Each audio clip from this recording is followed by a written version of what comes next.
د روسیې د دولت جوړونې او لامدې عمله د هویت اصل ځانګړتیا څه ده؟ هویت هغه څه دي چې موږ سره متحد کوي. د روسیې تاریخ ته وګورئ. زموږ لومړی روس څنګه دی؟ لاډوګا روس څه شی دی؟ دا یوازې لږ څه دي. لږ څه. پلازمینه لاډوګا د نږدې د کاریلا کلا ده. د نفوس له نیمایي څخه ډېری کاریلین او فینو او ګریک خلک دي. دا چې د حتی سلاویان هم نه دي چې د لاډوګا روس اصلي نفوس دی، ځکه چې ځینې وختونه دوی وایي چې روس او سلاو یو شان دي، نه دا مختلف اصول دي. هو، یعنی لاډوګا روس جوړ شو. لاډوګا روس د دولت جوړونې ځینې اصول رامنځته کړل. دا اصول نوګورد روس ته خپاره شول او بیا کیوان روس ته.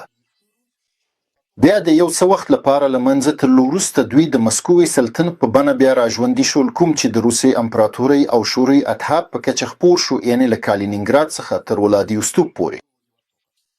یعنی هغه اصول چې په خپله ایښودل شوي وو د ګاونډیانو د اصولو په پرتله اوره ثابت شول. اسماني امپراتورۍ د تیمور د لام امپراتورۍ یعنی د جرمني امپراتورۍ، هلته شارلمان، پولند، لیتواني او داسې نور.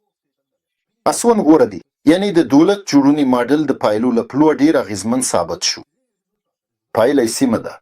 نو دا معلومه شوه چې دا حتی کومیت نه دی چې مهم دی، مګر هغه ماډل چې مهم دی. هماغه فینو اوګریان دوی په حقیقت کې د هنګري قومي خپلوان دي. هلته یوازې هنګریان دي. وګورئ، دا د دولت جوړونې په اصولو پورې اړه لري. دا د روسیې د دولت جوړونې اصل دی. دا په پیل کې څو ملیتي او څو اطرافي دی. روسیه یو دولت او تمدن دواړه په یوه څیره کې ده. تمدنونه له څه شي سره توپیر لري؟ هغوی د خپل جوړښت د اصولو له مخې توپیر لري. دا د دفاعي او ساتندویه دولتدارۍ اصل دی. دا څه معنی لري؟ په دې سیمه کې د انګلستان، جرمني یا چین برعکس دا سیمه په منځ کې پرته ده او له همدې امله تل پرې فشار راغلی. خلک یې ټوټې جلا کول غوښتل. دا خو منطقي ده. د ملتونو سیالي ده. نو له لویدیځه ختیځه او ښه ښایي له شمال پرته تل به یرغلونه کېدل، خلک به برمته کېدل، غلامۍ ته وړل کېدل، سیمې به نیول کېدې او ډول ډول یرغلونه به کېدل. نو دلته چې کوم قومونه اوسېدل، د ژوندي پاتې کېدو لپاره یې د دولت جوړونې یو ځانګړی فورمول رامنځته کړه. دا فورمول څه و؟ موږ مختلف یو. موږ مختلفې ژبې وایو. موږ مختلف عقیدې لرو، خو څه چې موږ سره متحد کوي چې موږ غواړو یو ځای ژوند وکړو. ژوندي پاتې کېدل غواړو او د ژوندي پاتې کېدو لپاره باید یو ځای واوسو. نو دا یو اړتیا ده. دا د ژوندي پاتې کېدو لپاره یو اړتیا ده. او د دې لپاره موږ خپل توپیرونه لرې کوو او په یو واحد دولت کې سره متحد کیږو. او دا دولت بل پړاو د بقا د یقیني کولو لپاره یو دولتي ماشین رامنځته کوي. اردو، هلته پولیس، د دولت ساتنه او داسې نور. او پوځ یوې ژبې ته اړتیا لري.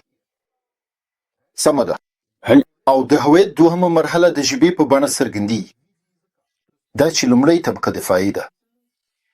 موږ ټول غواړو چې د بمونو په یو پناه ځای کې واوسو. دوهم پړاو، موږ یو دولتي ماشین جوړ کړ چې په یوه ژبه خبرې کوي. دا ژبه روسي شوه. همدا وجه ده چې روسي ژبه د کوم ځانګړي قوم یا قبیلې ژبه نه ده، بلکې دا د دولتي جوړښت یوه رامنځته شوې ژبه ده. یعنی دا د دولتي جوړښت یوه ګډه شوې ژبه ده. او په اصل کې دا دوهم هویت دی. او دا هویت د روسانو تاریخي مفهوم ته مغذي. دا د 1890 کلنې سرشمېرنې کې ډېر ښه ثبت شوی دی.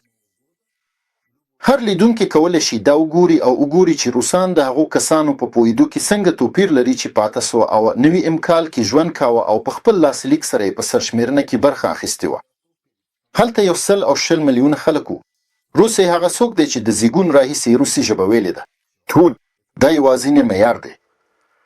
هو هغه ممکن لا هم د ارتودوکس عقیدې څخه وي، مګر ممکن نه وي. دا چې سرشمېرنه مختلف مفاهیم دي. د عقیدې مفهوم شته، د ژبې مفهوم شته، لکه د روسي کلمې چې د ژبې لپاره صفت دی، او اقتصادي شرایط هم شته، ډیر نور. په دې سرشمېرنه کې 14 ټکي شتون لري. دا د هویت میکانیزم دی چې له پیله جوړ شوی او ټول دولتي جوړښتونه د همدې لپاره جوړ شوي. دا میکانیزم چې زه ټینګار کوم له نورو سره توپیر لري. د دې قوت او کمزوري څه ده؟ د دې قوت دا دی چې دا ډیر ژر د پراخېدو امکان ورکوي.